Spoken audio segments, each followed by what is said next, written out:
One day Valerie had hiccups. She tried drinking water and holding her breath, but nothing worked. Valerie went to find her dad. "Dad," she said, "I can't get rid of these hiccups. What can I do?" Her dad came from German ancestry and knew just what she should do. "Well, my grandma always told me that if I had hiccups, I should kiss a frog, and that would take care of it. Why don't you try that?" Valerie's eyes widened in surprise. "Kiss a frog?" she said. "Yuck! I think I would rather keep the hiccups." "Well, you do what you think is best. I'm just telling you what my grandma always said." Valerie walked away shaking her head. She hiccuped again. Kiss a frog? And even if she did want to try it, where would she find a frog? The hiccups did not go away, and Valerie was getting desperate. She thought again about what her dad had told her. She grimaced at the thought of kissing a frog. Then she remembered the fairy tale she had read about a princess who kissed a frog. It had turned out well for her. The frog had turned into a prince. But would she be as lucky? She didn't care if it turned into a prince, but she would like to stop these hiccups.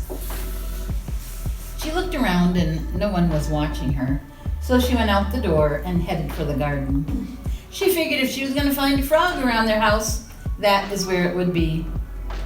She looked around the lettuce and the kale, and then the carrots and tomatoes. She did not see anything.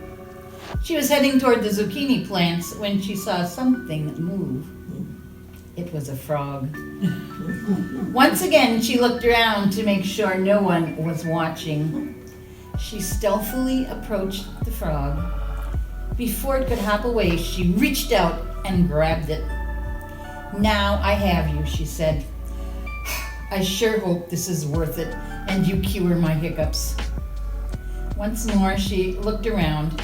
She sure didn't want her sisters to see her kissing a frog. She didn't see anyone, so hiccuping and then taking a big gulp, she lifted up the frog to kiss it. The frog decided it did not like being held so tight and wiggled out of her hand and jumped right down her shirt.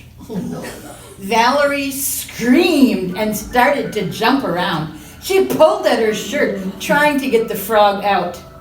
Claire and Ava came running outside. "What's the matter? Did you see a snake?" Mom and Dad came running out too. They thought maybe Valerie had hurt herself. "Are you okay?" they said. Just then, the frog fell out of her shirt and hopped away into the garden.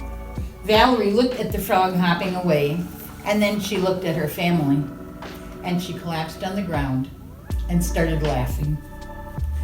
"Well, Dad, I wanted to get rid of those hiccups, and I was going to try what your grandma told you to do, only I never got to kiss the frog. It hopped down my shirt instead.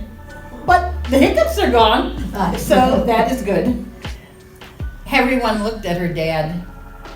"It's an old German thing," he told them. "Grandma would always tell me if I wanted to get rid of the hiccups, I should kiss a frog. I told Valerie about it. Of course, I never did try it myself." Everyone had a good laugh about it. "Well, I'm glad your hiccups are gone," said Dad. "How about going back into the house now and I'll make us all a snack?"